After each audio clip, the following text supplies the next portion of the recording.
Les gars, j'ai la théorie du siècle. Je pense que vous connaissez tous le mythe de l'Antarctique. Donc c'est un continent auquel les humains, ils n'ont pas le droit d'accéder. Pour ceux qui sont pas au courant. On nous explique que c'est trop dangereux et que c'est soi-disant pour ça qu'on n'a pas le droit d'y aller, mais c'est faux. Dans tous les écrits religieux, on nous dit que la Terre est plate. Ou du moins que c'est pas un globe comme on essaye de nous le faire croire. Maintenant, si on part de ce principe-là, vous êtes d'accord pour dire que toute l'eau de l'océan devrait s'échapper. Donc c'est pas possible. Sauf que j'ai une solution. Écoutez bien parce que c'est là que ça va devenir intéressant. Imaginez que dans toutes les extrémités de la Terre, il y a un mur de glace qui empêche l'eau de l'océan de s'échapper. Pourquoi? Parce que plus l'eau se rapproche des extrémités, plus la température diminue. Donc logiquement, elle se transforme en glace. Et à partir de là, elle empêche le reste de l'eau de s'échapper. Les gars, imaginez si c'est vraiment comme ça que ça fonctionne. Mais attendez, c'est pas la seule théorie. Vous pensez qu'il existe un seul mur de glace qui nous entoure dans les extrémités de la Terre? Mais c'est pas vrai. Peut-être qu'il y a un deuxième mur de glace qui nous entoure nous aussi et qui nous sépare d'une deuxième possible civilisation. Un peu comme les marcheurs blancs dans Game of Thrones. Et derrière ce mur de glace, il y a possiblement Gog et Magog, qui est le peuple qui va détruire l'humanité avant que le Messie vienne nous sauver. Le vrai Messie, pas le faux.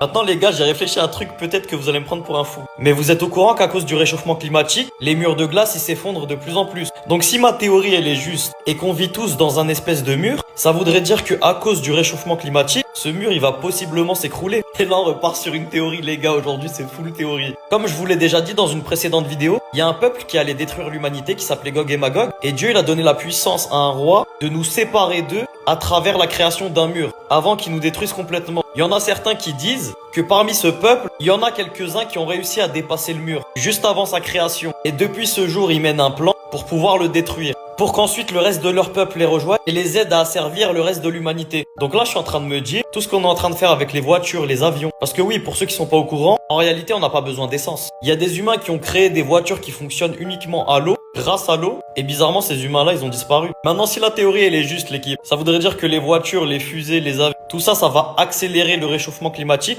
Et c'est une théorie de cinglé. Logiquement, les banquises, elles vont s'effondrer. Et là, le mur de glace qui nous sépare du peuple qui veut nous détruire va s'écrouler. C'est de là que la catastrophe, elle va arriver. Les puissants, ils se sont rendus compte de ce qui est en train de se passer. Et donc, ils ont commencé à investir dans des fusées. Pourquoi? Pour s'échapper le temps de la catastrophe. Comme ça, quand le mur de glace, il va s'écrouler, eh ben, eux, ils pourront s'échapper. Ils vont rester dans leur fusée le temps de la catastrophe. Et une fois que ce sera fini, ils vont revenir. Mais ils peuvent pas nous le dire. Parce que sinon, il y aura une panique générale. Et ils peuvent pas créer des fusées pour tout le monde. Et c'est pour ça qu'ils nous cachent la vérité. Ah oui, et j'ai pas envie de vous faire peur. Mais d'après les scientifiques, la banquise arctique, elle est en train de se réchauffer 2 fois plus vite que le reste du globe. Et elle va totalement disparaître vers 2050. C'est dans 26 ans. Je suis même en train de me demander si c'est pas pour ça qu'Elon Musk, il a autant investi dans l'intelligence artificielle et les différents robots pour totalement détruire Gog et Magog justement. Pendant que lui, il ira observer le spectacle d'en haut et qu'en bas, ce sera vraiment n'importe quoi. Parce que oui, pour ceux qui sont pas au courant, il a dit que d'ici 2040, chaque humain aura un robot à sa disposition. Il a vraiment tout prévu. Hein. Là, on est sur la meilleure théorie du siècle. Donc ça voudrait dire qu'on est vraiment dans SNK les frères. Ah oui, et petite info, c'est l'ONU qui a créé les accords qui nous empêchent d'aller en Antarctique, soi-disant pour notre sécurité. Et je vous ai déjà fait une vidéo sur l'ONU. Allez la voir. Maintenant les gars, c'est juste une théorie. Dites-moi ce que vous en pensez. Ah oui, et venez vous abonner à mon Instagram. C'est SuperKabil3. J'ai envie de créer un groupe où on pourra parler de toutes nos théories. Comme ça, je vous répondrai directement sur Insta. Et pour ça, j'ai besoin des 10K. Donc faites-moi les 10K, je compte sur vous. Dites-moi ce que vous en pensez. Bisous l'équipe.